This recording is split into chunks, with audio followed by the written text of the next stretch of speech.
Long before a retweet, murder went viral on Ink and Whispers.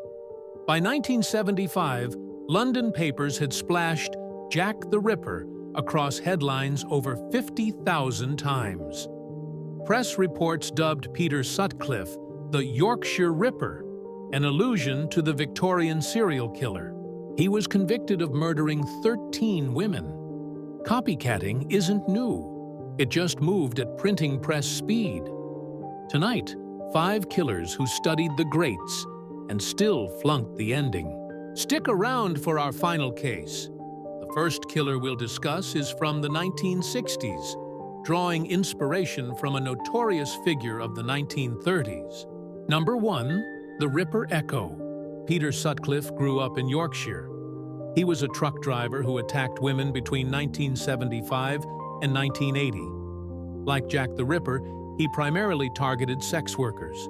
He murdered at least 13 women and attempted to kill 7 others, often using a ball-peen hammer. The police investigation was famously misdirected by a hoaxer sending letters and a tape, pretending to be the killer. Because the real Sutcliffe didn't have the hoaxer's accent, he was interviewed and dismissed by police 9 times. Police finally caught him in 1981, and he was sentenced to 20 concurrent life terms.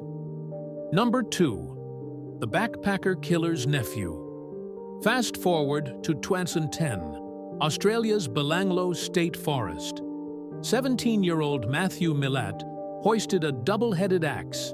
His great-uncle, Ivan Millett, the backpacker killer, dumped 7 victims in these same woods in the 90s. On his victim's 17th birthday, Matthew lured classmate David Ochterlony into the forest. He and a mate tormented and murdered David, recording the crime on a mobile phone. Afterwards, Matthew boasted to a friend, "You know me, you know my family. I did what they do." A judge sentenced him to 43 years in prison, with a non-parole period of 30 years, calling it a thrill kill. Number 3, the Russian shadow play Moscow in the 1960s.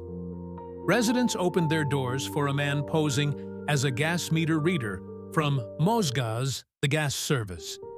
This was Vladimir Ionesian, who would go on to murder several people. Decades later, a copycat named Anusha von Rachmaninoff appeared, also posing as a utility worker to gain access to his victims' homes before killing them. Rachmaninoff's crimes mirrored those of Ionesian, a grim echo of a past terror. It was a case of history repeating itself, with one killer's terrifying methods providing a blueprint for the next. Number 4.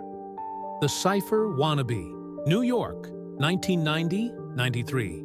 Heriberto Eddie Seda stalked the city with a homemade zip gun, attacking people based on their astrological signs. He mailed cryptic notes to the police and the New York Post, signing with the Zodiac's emblem, a circle cross. His fatal mistake? After a violent argument where he shot his half-sister, he was arrested.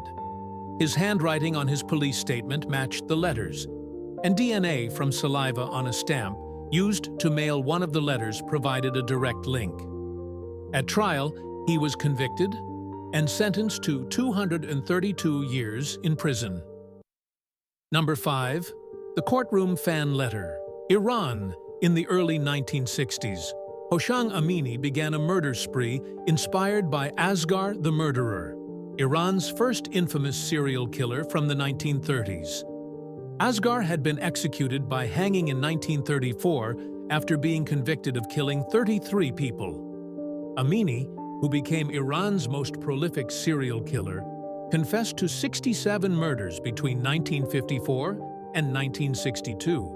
He claimed a motive similar to his idols. He wanted to rid society of people he deemed corrupt. After being apprehended in 1962, Hoshang Amini was tried, convicted, and ultimately executed by hanging in December 1963. If these stories feel too wild for textbooks, that's because most classrooms skipped the chapters history wishes hadn't been photocopied. From Jack the Ripper's ink-soaked legend to today's online forums, The deadliest ideas travel light. A headline, a shared motive, a licked stamp. Each copycat proves memory can be a weapon, and admiration, the darkest instruction manual. Learn something new and a bit grim tonight? Share this video with that friend who thinks modern crime is the worst. It's been around forever. Thanks for watching. Stay curious, stay kind, and maybe double-check who's at the door before you buzz them in.